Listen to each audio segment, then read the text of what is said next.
Hello everyone, so in today's video I'll be talking about where I like to get inspiration for my art. I'm sure we're all familiar with the feeling of just searching, mining in the inspiration mines, but our efforts are fruitless and we are left without inspiration, and that's quite sad. So I hope that some of the stuff that inspires me will also inspire, you guessed, you.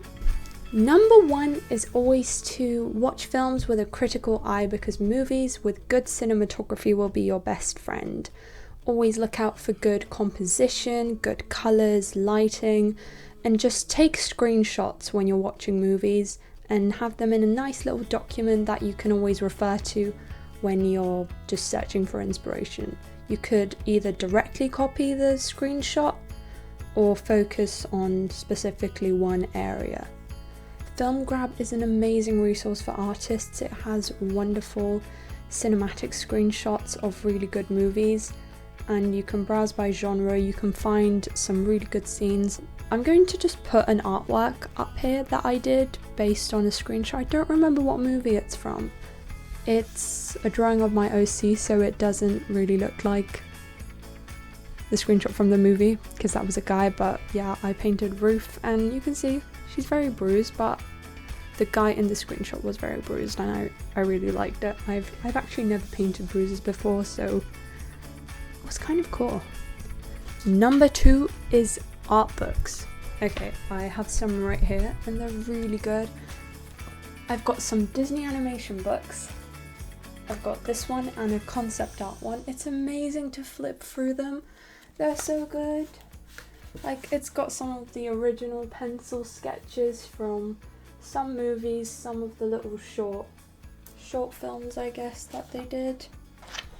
But they're really good and they're really inspiring, because if you just scroll through social media for your inspiration, that is usually very demotivating, because it always presents art as being done really fast and just there's so many, you're not going to really feel motivated. I mean, you might feel a little bit of inspiration, but these are always more inspiring. I also have this one. It's another Disney World of Fantasy. I think you can see a theme going on with my Disney obsession. You should also look at those art of insert movie name. I have the art of the Hunchback of Notre Dame, but you can find it for so many different movies and they're so great. So please take a look at more art of books. That was number two. And after number two comes number three. Number three is to look at any of the sort of master Disney animators. Obviously not all of them have social media, but Aaron Blaise is very active and he's great. Glenn Keane, he also has some of his work up and it's amazing. Also, you can look at Jin Kim. So if you look at these people, they're so good at what they do that they're just bound to inspire you. Oh my god, number four. I love number four. I always get really inspired by Grimm's fairy tales. They're so good. So I got this one.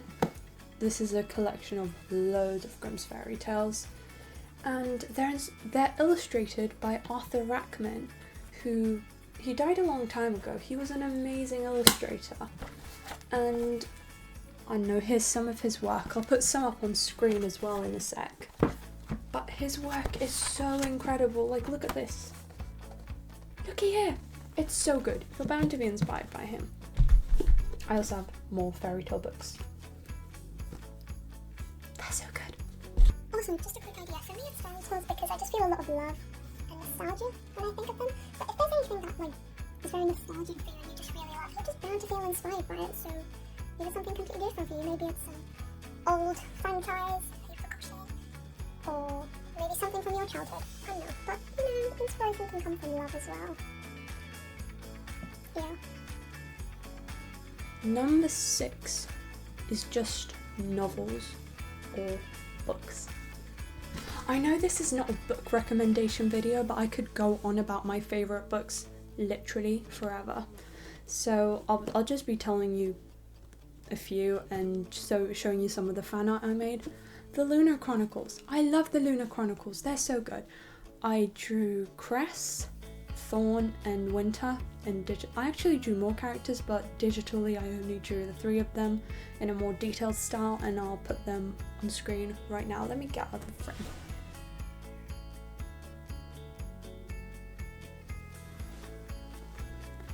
So these are the ones I drew. School for Good and Evil. I absolutely love this book. I drew Tedros and Agatha. Amazing, I love them. And I also love Bartimaeus books. Okay, anyway, the point is that if you really love a book, there's so many drawing options. You could design the characters based off the descriptions.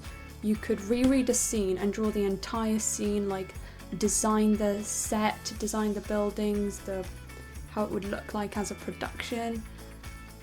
The options are endless. Just read books and make fan art of your favourite characters. See? I mean, I'm just have these 3 books as though they're everything, which they are to me. Okay. Books. Number 6 is not to stick to one medium. I was going through a pretty bad art block, so I was drawing digitally, and then I just kept frustratedly rubbing everything out. And then I found this little old piece of watercolour paper, and look what I did. I painted the Scooby of the Doo. Look, it's Scooby Doo. Also, Daphne, I painted her with watercolours as well. So if there's a medium that's not digital, or maybe if you're just a traditional artist, try something else. I love doing this, it was so fun. And I got back. Also, you can see some acrylic paintings there, so keep your options broad. Alright, I need to look into you, like the camera. Number 7, or it's kind of part 2 of number 6, actually, but that's to not limit yourself to just a drawing. So try 3D art, 3D sculpting with Blender. This is an example. I tried to create my OC, and I think she turned out pretty cute. It's a 3D head, and I could use it for a lot of really good references. Also, maybe try photography. Photography can be super interesting because you can have full control over the references you use. So obviously sometimes we're just crying because we can't find that one picture that we want. And being able to do photography can just help with that, because you have 100% control over what you want to do. You can wear that specific colour, you can have your head in that specific pose, but whatever, yeah. Also try animation. You don't just have to draw stuff. That's still, animation's very hard. I actually posted a video quite recently of me attempting to do it, but it's really fun, and it's again something new. You can actually just get really inspired if you try something completely new, but sort of still art related. Animatics as well, if you're scared of animation, although they're both really hard. I've made a few animatics and they take so long. I've actually kind of given up on all of them halfway through, so that's not very good. But that's it. That was 7 ideas. Sort of messy. I hope you could follow along, and I hope that doing some of this stuff will get you happy and inspired. Bye bye. Bernie's out of the picture. Okay, but seriously, this is the end. Bye guys, hope it was helpful.